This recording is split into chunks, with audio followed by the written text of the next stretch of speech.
Ahoy everyone! My name is Shane and I am Sailor Mary.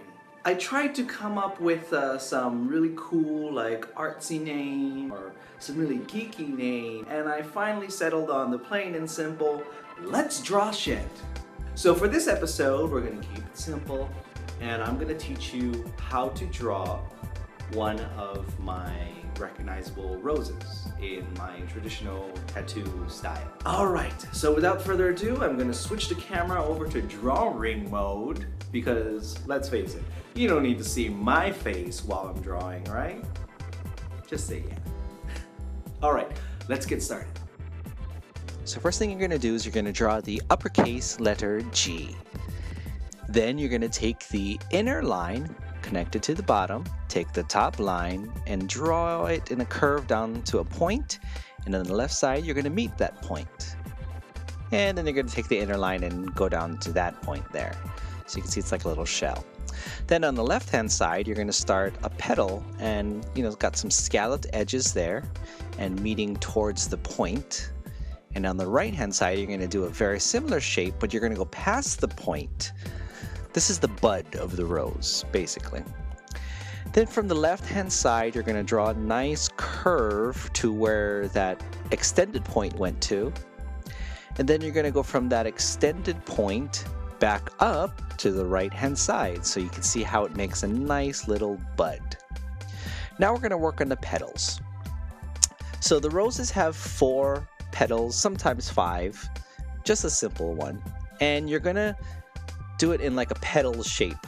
So you're gonna draw a curve, and then you're gonna do in kind of in an arch shape, but along that arch you're gonna do kind of like a V notch, and I usually do 3 just to space them out evenly, and those are along the arch shape.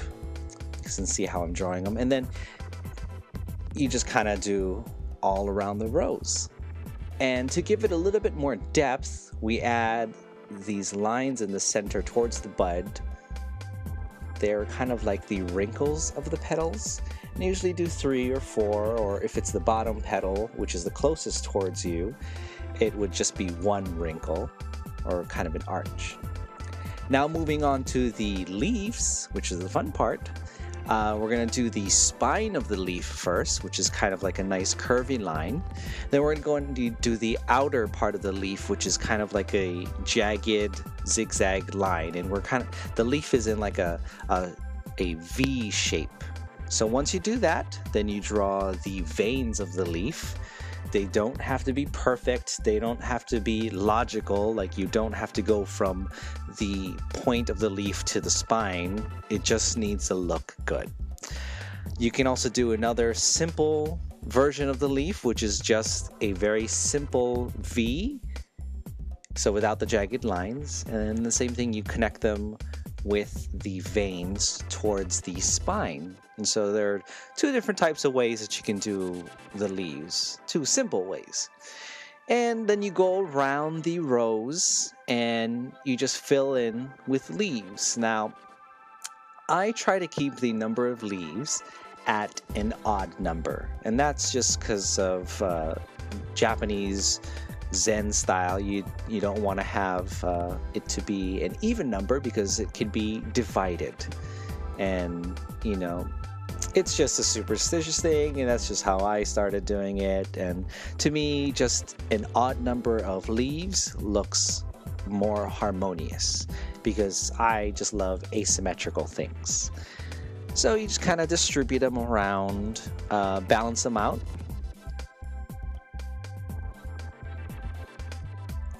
And there you go. That is a very simple traditional rose.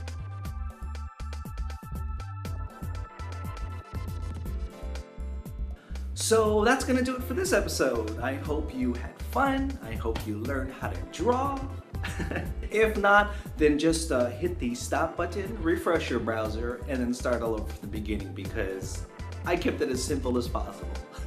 Anyways, I hope you guys had fun. That was the overall thing. Please do not be intimidated by the way how I draw or how other people draw, because remember, every expert once started out as a beginner. And I just want to encourage you guys to keep practicing and practicing. And I definitely want to do more episodes, so please in the comments below, let me know what you want to learn how to draw next or who you want to draw next. And I'll work on a video tutorial for it. So without further ado, bon voyage and happy drawing!